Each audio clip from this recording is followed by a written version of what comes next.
అందరికి కూడా సోదరిమణులకు పేరు పేరున నూతన సంవత్సర హృదయపూర్వక శుభాకాంక్షలను తెలియజేస్తా ఉన్నాము.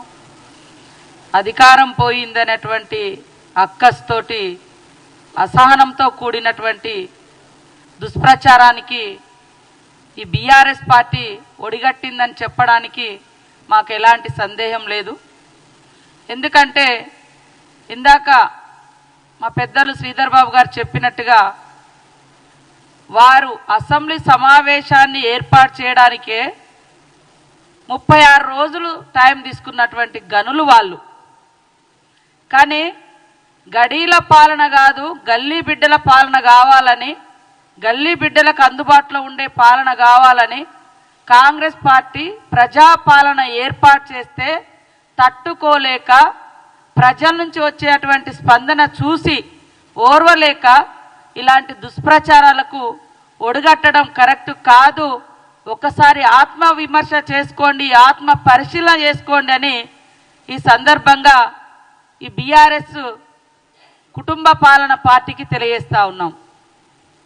ఈరోజు అధికారంలోకి వచ్చిన వెనువెంటనే ఇచ్చినటువంటి హామీలలో మీరు కేవలం అసెంబ్లీ సమావేశము, ఎమ్మెల్యేల ప్రమాణ స్వీకారాలకే నెలలు టైం తీసుకున్నారు. మీ ఇష్టం అనుకున్నారు.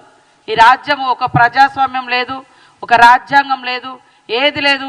ఈ రాష్ట్రం మా ఎస్టేటు, మేముండే ఇల్లు మా గడీలు, మేము చెప్పినట్టుగా మీరు వినాలి అనేటువంటి దబాయింపు పాలన నుంచి ప్రజల దగ్గరికి పాలన పోయిన తర్వాత ప్రజలందరూ సంతోషంగా ఉన్నారు, కాంగ్రెస్ పార్టీ మీద విశ్వాసంతో ఉన్నారు, నమ్మకంతో ఉన్నారు.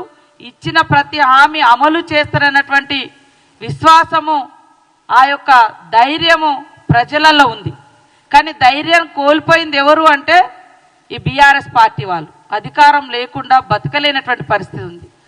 అహంకారము, అధికారము, పెత్తనము ఇవన్నీ కలగలిసినటువంటి నాయకత్వం, ఫ్యూడల్ నాయకత్వం వాళ్ళ యొక్క టీఆర్ఎస్ పార్టీ నాయకత్వం. ప్రజల నుంచి వచ్చేటువంటి స్పందన చూస్తే తట్టుకోలేకనే ఈరోజు దుష్ప్రచారం అనేటువంటి ఒక దారిని ఎంచుకొని మేము మంత్రులుగా ప్రమాణ స్వీకారం చేసింది 2వ తారీఖు నాడు, 9వ తారీఖు నాడు ప్రమాణ స్వీకారం చేసింది 7వ తారీఖు నాడు.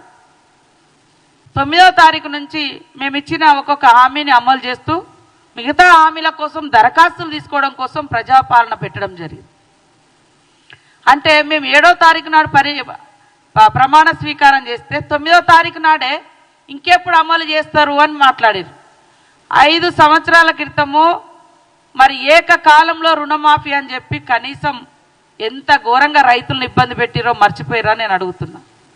10 సంవత్సరాల క్రితం మొట్టమొదటి హామీగా దళితుడే ముఖ్యమంత్రి అని చెప్పారు.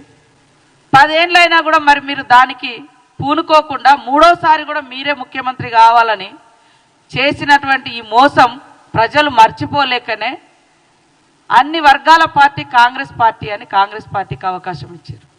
10 ఏళ్ళు దోచుకున్న దోపిడి దొంగలు మీరు అని ప్రజలు గ్రహించే, మీరు 420 అని ప్రజలకు తెలుసు కాబట్టే 2004 నుంచి 14 వరకు ప్రజా సంక్షేమాన్ని గుర్తుపెట్టుకున్న ప్రజలు తెలంగాణ ఇచ్చినటువంటి కాంగ్రెస్ పార్టీకి అవకాశం ఇచ్చారు.